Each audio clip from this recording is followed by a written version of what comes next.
Today's episode is going to be about why do narcissists hate when you go no contact? Like, why do narcissists hate when you cut them off? Why do narcissists hate when you restrict access to your life? When you restrict access to the kids or when you restrict access.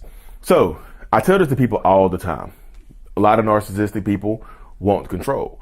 One of the things that goes on in a lot of narcissistic people's head, not all narcissists, y'all, are the same.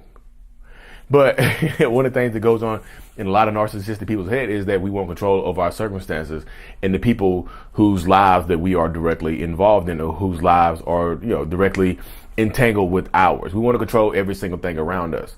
So if you are our partner or significant other or whoever it is, it can be a parent, it can be whoever, be a child, whoever the dynamic is, y'all.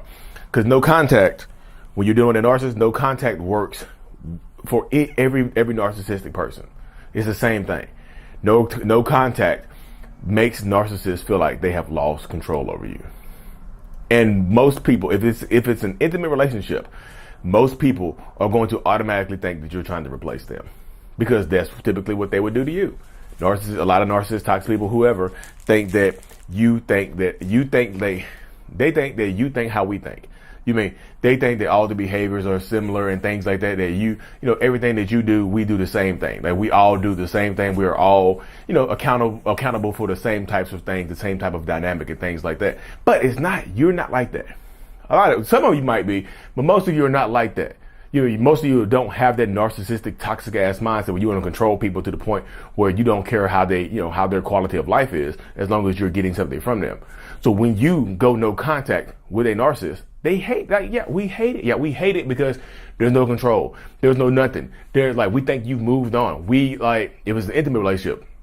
If it was your parent, if you were going no contact with a parent, it's different. I'll go back over that later on. But if it's an intimate relationship and you go no contact with your partner, your ex, whoever, your husband, your wife, whoever it is, oh my goodness.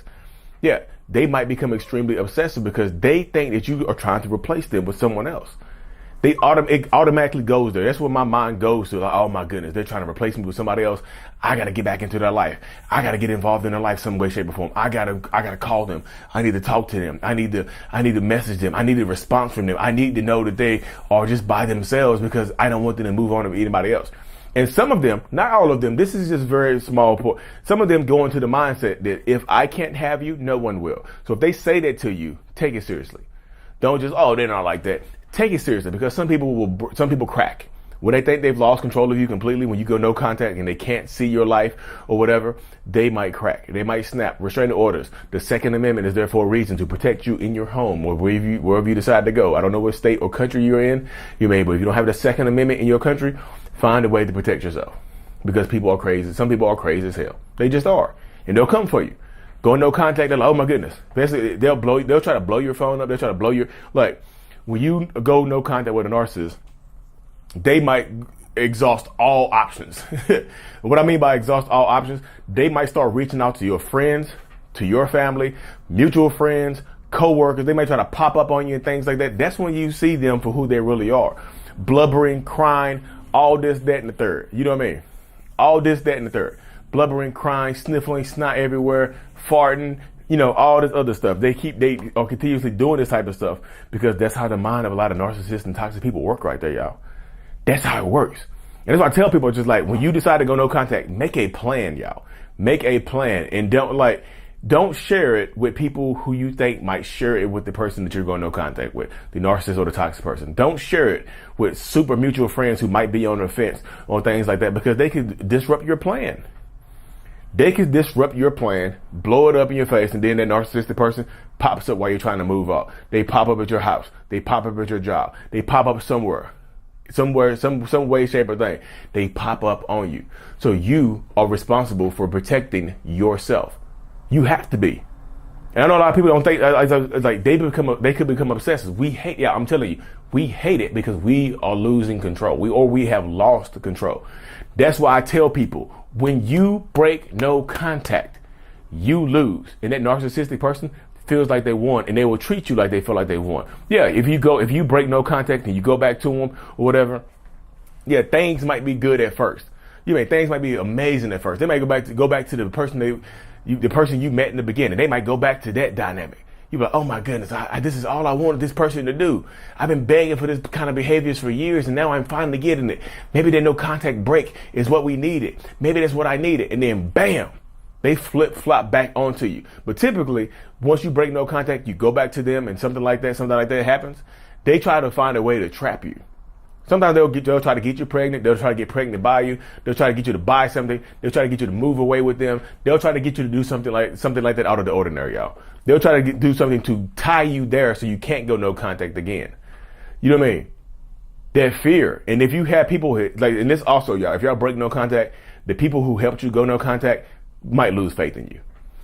Some of y'all have some amazing friends that be with y'all through thick and thin and will help you out through the ringer. They'll help you out through everything, through the thick and thin, the tough, the soft, the hard, whatever you want to say, the long, the short. Y'all got these ride or die ass friends y'all should be thankful for, but some of y'all don't.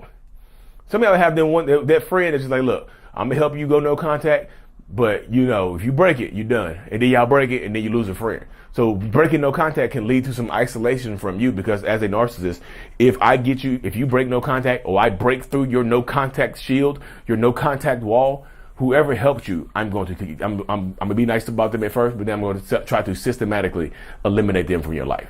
Not send them to heaven to meet God, just like make sure that you are no longer in contact with that person, or your contact with that person is minimized. It's to a safe level, a level of safety that I myself personally might feel comfortable with. Narcissists, I'm just telling y'all, narcissists hate no contact. And if you are a person who are dealing with a narcissistic parent or brother or someone like that, if you go no contact with your narcissistic parents or your siblings or your family members, just be prepared for a lot of backlash. It's like I said, it's always a little bit it just depends on it depends on everybody. Everybody's relationship is different. But sometimes it's harder to go no contact with your family members, because sometimes you can't just pick one family member to go no contact with. You have to systematically cut off a lot of the other people, because other people might not see your perspective. If you go no contact with your mom, your dad might not see their perspective.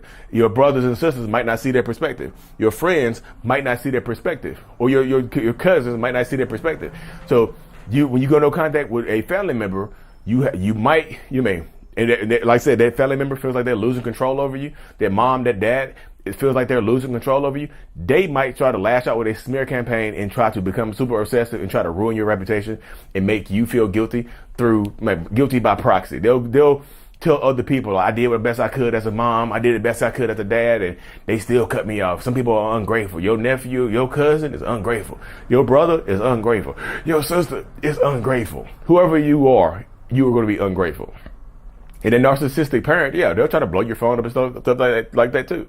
They might pop up at your work, pop up at your job, pop up at your house, pop up at your kids' schools, pop up at your school. They might pop up somewhere on you too, because again, that's a loss of control.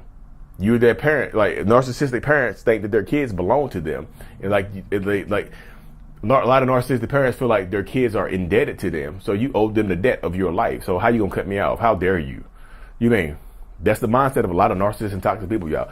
So you have to stay as strong as you possibly can, because if you don't, I'm telling you, go no contact. Narcissists hate it. It's just because we lose control. We lose control. We can't see what's going on in your life. Who's coming in and out of your life? This, that, and the third. You know what I mean?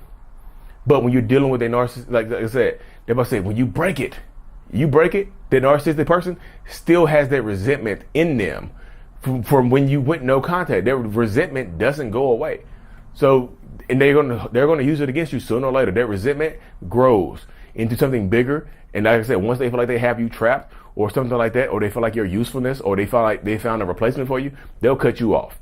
So I should say, no contact. Narcissists hate it because it works. Narcissists hate it because they lose control. Narcissists hate it because they think you're replacing them. So no contact is one of the best ways, if possible, to heal from a toxic narcissistic relationship, y'all. It just is. But anyway, y'all, let me cut this thing short. I truly appreciate y'all supporting the podcast and whatnot. Hit that 5 stars if you're on Apple Music. If you haven't subscribed to the channel, go ahead and subscribe to the channel, y'all. We're doing this thing bigger and better. Like I said, my self-love brand, I Love Me, is still available. The link is in the description of every single video. Like and subscribe for more. And as always, Mental Healness is out. Peace.